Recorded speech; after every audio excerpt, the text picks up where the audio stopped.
Hello, everyone, and welcome back to another episode of The Sister Show. I am your host, Deborah Mills, coming to you live, pre-recorded from my domain here on Earth.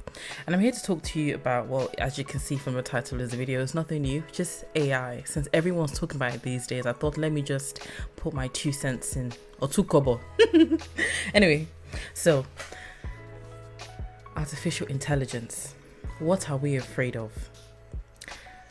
Apart from those who research this topic, I feel like a lot of the fears that people have is really coming from the movie I, Robot. If you know what I, Robot is, I've not watched the Terminator. I've not watched it, to be honest. I think I get the premise, something about going back in time or something. Robots taking over and killing people with a red eye. I don't know, but I think that's where people's fears come from, and also it's the fear of something new. But I just thought I'd write them down. So perhaps maybe saying it out loud. You know, sometimes when you say certain things out loud, you hear how ridiculous it sounds, or maybe it makes sense, or maybe something new comes up. So I've written it down. You can't see, but I can. So first reason is job displacement. I think people are afraid that AI will take away their jobs, and to be honest, I'm not exactly sure what job these people are talking about, because if you're talking about stacking shelves in Sainsbury's or Tesco's, I don't understand why you would want to cling on to such a lowly job. No offense, I know it's on people's livelihood, surprisingly, but why would you want to cling on such a job? But when it comes to jobs that are more specific, that require expertise, like I don't know, financial jobs or engineers, I don't believe that artificial intelligence will completely take away people. Artificial intelligence as a whole will never ever take away the human element. It can never take, even if we need to oversee it just to maintain it, it will never take away the human element. But I think people should embrace it, because this job displacement people are talking about, like when it comes to certain things, it only does what it's told. So when you need to put into certain take certain things into consideration, or perhaps you need to do critical thinking or evaluate things, I don't believe that it can do that. But for all I know, maybe they're creating it so that it can, but there are still going to be some limitations. It can't mimic a human. It can't fully mimic the human element, as far as I know. I'm not in the labs creating screwing the bolts and stuff, so I don't really know. So for the people who are afraid of artificial intelligence, if it's just the case of stacking shelves or in a warehouse, like, let go of that job. I don't understand. You need to find something else to do. And if it's when it comes to expertise, yeah, maybe it can simplify certain things, but I don't understand how you can't see it as the benefit of it is it's taken certain repetitive tasks out of your day. Maybe these are the people who they need to slow down in life. Use it to your advantage. If it's something that you're calculating constantly every day, or you're writing every day, why not have artificial intelligence do that? Like, why not make your life easy if you can? I can't relate to that, because regardless of what happens, there's always jobs that you can do. So all this is replacing the jobs. Apart from the madness that has been going on in the tech world, where they've just been letting people go. Yeah, who knows what that is. Anyway, number 2. Well, I wrote surpassing human comprehension, but I don't even think I understand that myself. How can it surpass human comprehension? Like, if everything that is in artificial intelligence is created by human beings, how can it really surpass us? Unless what they're really saying is that it becomes self-aware, which is what the premise of iRobot is, I believe. I think I don't want to go watch it again, to be honest. It's like so old and I've watched it twice, but I think it's just it's surpassed, maybe I'm just making so many sounds. Anyway, no, I think people are just kind of nervous that it will become self-aware. And because it's a machine, imagine artificial intelligence in every element of our lives, including like weaponry and military and police work, and maybe it's delivering food. You never know. I believe that would be a very good use of it. Like, I think in case situations like that would make more sense of it becoming self-aware. Like, oh my goodness, I could just squish these human beings and they'll be gone forever. That type of thing. But to be honest, that's as far as I understand that statement, because I was trying to research it and these are the things that I've heard from people. So I'm like, yeah, so that's that on that. Number 3. Potential for discrimination and bias. And yes, this is a very big one. If artificial intelligence, it does make our lives easier. It will make our lives easier, I believe. Things that are repetitive, you can just have artificial intelligence do that for you. It will make our lives easier, if I'm going to be honest with you. However, depending on what it's going to be used for, especially if it's things like policing and military, racism is still a big issue, and some people are tired of talking about it, but you can never really be as tired as black people of experiencing it. But it is a relevant issue that still exists in today, and it's an element that has to be at the back of the minds of the developers. And these developers, we don't know where they're from. They're training AI to recognize maybe facial recognition and stuff like that, but if they are biased themselves, then they're probably going to be showing the artificial intelligence technology thingy bias. They're going to show it a bias, meaning it's going to be like maybe recognize faces in a group of people and in a party group, but it's mainly been shown white faces. So when you're showing them black faces, it just says like error 404. We don't know who this is. What was that? Are those eyes? So I think when it comes to things, especially in America, and I wouldn't say just America is where racism is really bad, because they're allowed to hold guns, and anyone can hold a gun, anyone can shoot. Like, you can just go buy a gun the way you can just go buy chocolate in a shop, and that is so scary. And I've always wanted to go to America since I was young, and I don't know why. I think maybe it's been influenced by movies, maybe in another life I was American, but I've always wanted to go to America. But the fear, let me not give power to fear. The thought of being in the wrong place at the wrong time. Like, this is me now with makeup, and you can see my breast, you can see I'm female and all. But sometimes I will go to the shop, I will not wear a bra. You wear your hoodie, because my hair looks messy right now because I gave up on it, to be honest. I was trying to do something and it just didn't work out, so I just thought, it's hair, let me let it out. But imagine if I didn't want to let it out and I cover it with a hoodie and I'm going to the corner store. Now I'm just minding my business, going to buy a chocolate, and then I'm walking past police officers who now think, oh, the fact that your hands are in your pockets means you have a gun. And all of a sudden you're, God forbid, staring at the barrel of a gun. And really digress with this. I don't want to lose my train of thought, but things like that are kind of scary. But either way, let me go back to what I was still talking about. When it comes to military, but depending on who created the technology, we don't know that behind closed doors that the people who are actually creating this technology are making effort to be diverse and inclusive. We don't know that. It's only when things are highlighted in social media. Like, if you remember that video of when some white person put their hand under a motion detector soap dispenser, and then it dispersed the soap, and then someone black did it and then didn't recognize it at all. So things like that, I think it's only when it's highlighted in social media that they tend to take a note to it. But we don't know for a fact, because all companies now want to say, oh, we're diverse, we're so diverse, we're inclusive, look, we've got black faces on our posters, look, we're holding a rainbow flag. But we don't know that behind closed doors, these, the people that they're claiming to be so supportive of are actually being taken into consideration, they're actually being heard. The person who could be creating this technology could be white, could be racist. I mean, in a professional workplace, you can't express that, but these are ways that things like that will be expressed when maybe they're trying to train the technology in facial recognition, and they only show white faces, or they only show things that are maybe culturally relevant to white people, Caucasian people.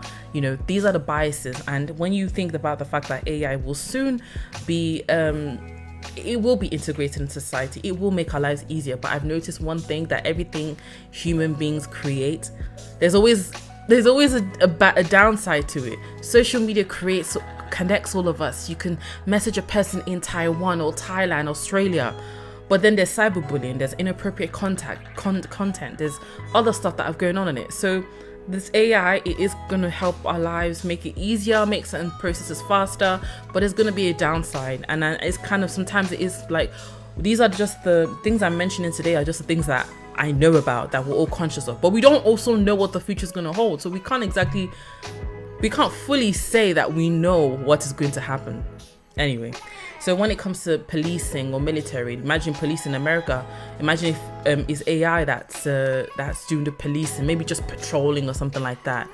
And American police, they are predominantly racist. So imagine every single black person that's walking down the street gets harassed by some bloody robot. God forbid they allow these things. If it gets to that, maybe they're patrolling the streets. God forbid it gets to a point where they're holding guns, like automatic AK-47, just going spiraling around. That would be terrible. That would be terrible. That would be a massacre. So imagine things like that. So those are things that are sort of rational fears that need to be taken into consideration. We're hoping, but we don't know.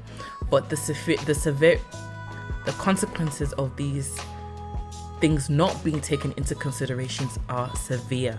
Like, if let's just say AI police robots are patrolling the streets. So yeah. Next one. Well, this one kind of ties. Well, I think my next 2 points. I think the point. Look at me just stuttering.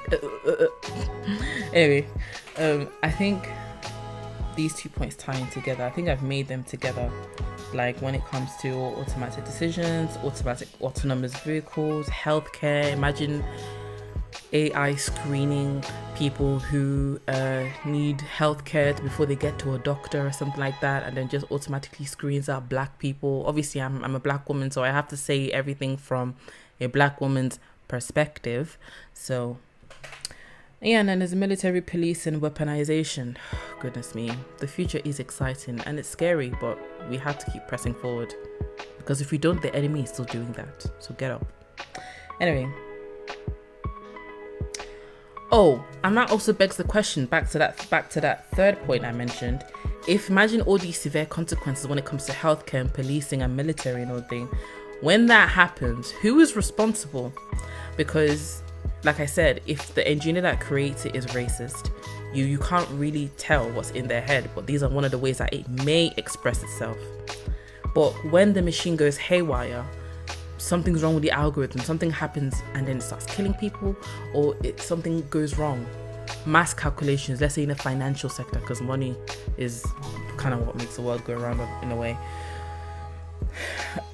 Like, who would be responsible? The engineer that created it, the company that financed it? Because if they're putting their billions into this, they're gonna be at every meeting to find out how this thing works. So let's not rule them out and be like, oh, they're just supplying the money. Who's gonna be accountable? Somebody has to be accountable. And yeah, someone has to be accountable. And who are we gonna put accountable? I think the engineer and all the finance people who financed it. What else? Anyway, next point. Okay, the next point I've kind of already said. One of the, going back to the question of the video, what are we afraid of? Sci-fi portrayals. I found this one online. And that's just for movies like I, Robot and Terminator. People are just afraid that robots are going to take over. And there are some people who are very misinformed, very naive. But to be honest, there are also people who are just ignorant. There are some people who are so comfortable with their life remaining steady that anything that disrupts the status quo is an inconvenience to them. So despite the fact that artificial intelligence can make their life easy in many ways, they're just complaining because it's change. So I think these are the people that will probably say, oh, this is going to take over. But if you ask them specifically, okay, where did you hear that from? Who told you? Do you know an engineer that is fixing it? Who told you? They'll be like, well, if you look around you and you look in the movies, they won't be able to say anything. They won't be able to say anything reasonable. Yeah, I think reasonable. No, maybe not reasonable. They won't be able to say anything thought-provoking. Because if you're just saying, okay, self-aware, take over the world, that has crossed everybody's mind and people are kind of move on from that. But yeah, please don't listen to such people. If anyone cannot back up what they're saying with the fact, don't listen to them. No matter what the subject is, even if it's artificial intelligence or it's something else relating to your life, they cannot back it up with a fact. Do not listen. Thanks. Anyway, final one. The replacement of human intimacy. Well, with the artificial intelligence, with the fact that it can, in a way, replace therapists.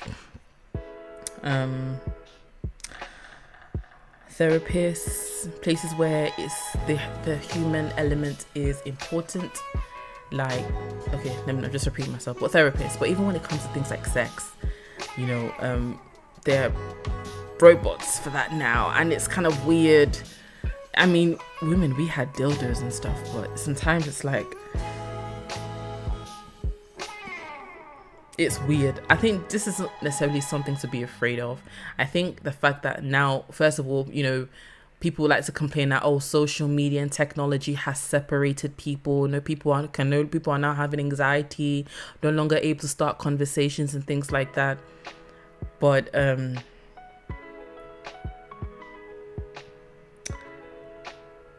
artificial intelligence will enhance that. And to be honest, the people that like to complain about social media, to be honest, I feel like if, let's say, let's say technology was not the thing of this generation, imagine if we're still like somehow living at the Stone Ages and we're hunting our food, carving on the wall for entertainment or whatever. Okay, maybe that shouldn't go so far back. Let's just say 100 years ago. If technology wasn't invented or begun its inventions and stuff like that, these people that were born in that generation are trying to blame the fact that people are so separated on technology. But back then, when there wasn't any technology, they had drugs. So I think it's not that technology is ripping people apart. There is something that people are running from, and they are using technology to fill in that gap so that they don't think about whatever it is that they're running from. And it's probably trauma, something happened in their childhood. Evil things are happening in this world on a daily basis that we don't know about, that some people may never speak about. Some people feel that they live with the shame, with the guilt, and they want to get free, because you don't want to forever be burdened with things of the past. Things that were done to you or things that you did. Nobody wants to feel like that. To be honest, it's a heavy burden. Sometimes you just want to let go. So people go, at that time, they went to drugs. And I can imagine it felt good because you don't get addicted to vegetables. And then now there's technology. Now you don't have to have a conversation with anyone. You don't have to you can be confrontational, but it's through a screen. You can say whatever you want online. And for all I know, I can tell you guys, I'm a billionaire. I want to do this secret billionaires that you'll never hear of. You have no way of proving that I'm lying or telling the truth. You never really know. People can pretend to be something that they're not, which is a relief from whatever it is that they're running from. So technology in and of itself is not ripping humanity apart. It's people that are doing that. People are afraid. And I feel like by dealing with a symptom of that issue that they're running from, we will never really get to the core of it, meaning we as a human race won't heal fully. And obviously the devil is in this world putting every effort to stop that and slow that down, making sure people never deal with that trauma. Because if you're in a constant state of fear, you're easily controlled. People will just be telling you nonsense in the news and you just be like, oh my god, don't do this, remember they said this in the news. Everything that you see in the news, I'm not even going into that. So technology in and of itself is not the problem. It's people. They are running from something internally, not physically that they're physically running, but they're running from something. And technology is just being addicted to technology is just a symptom. So now that AI in a way is able to fill in that gap, it does in a way. We're not going to put can we put the responsibility on the technology? And it's something that doesn't really have a personality, well, it has a job to do and it fulfills that job, but in doing so it also creates another problem. So how do we bring humanity together? I don't know. There's no one answer. There's multiple answers. There's multiple facets to life. So but anyway, I digress. Artificial intelligence, what are we afraid of? I have said so far. Job displacement, surpassing human comprehension. The potential for discrimination and bias, especially when it comes to safety, when it comes to policing, healthcare, military stuff, weaponization, automatic self-driving cars and things like that. If there is a bias, the consequence will be severe. The consequence will be severe. And there's obviously just the fear that everyone has that comes from movies. So I wouldn't really say I wouldn't say that's an irrational fear either. I wouldn't say that. It's just that's just some people who don't really know, they don't really research artificial intelligence, and they just have blank arguments to make like movies. So I'm not excluding that fear, but it is real. So scientific portrayals, movie portrayals, and the final one, the replacement of human intimacy. And this is the real problem. It is human intimacy, not just in a relationship or an erotic relationship, and platonic relationships too. But anyway, that's all I have to say about this. And I'm still learning more about artificial intelligence. I have found so many ways that it's going to fill in my life. And you know, when you just represented with like so many helpers and so many different things, like, oh my gosh, where do I start? Do I use AI for marketing, for this, for that? And I'm trying to wrap my head around it, but I'll get there eventually. So I really hope you found some value in this video. If you did, or if you didn't, just help me and just share the video. You don't even have to like the video. Just go and say, guys, go and watch this video. Go and see the nonsense that she's been saying. Just bring people to the video, you know. You don't have to value what I'm saying, but you can just help me out. But anyway, that's all I have to say. As your host, Deborah Mills. Bye.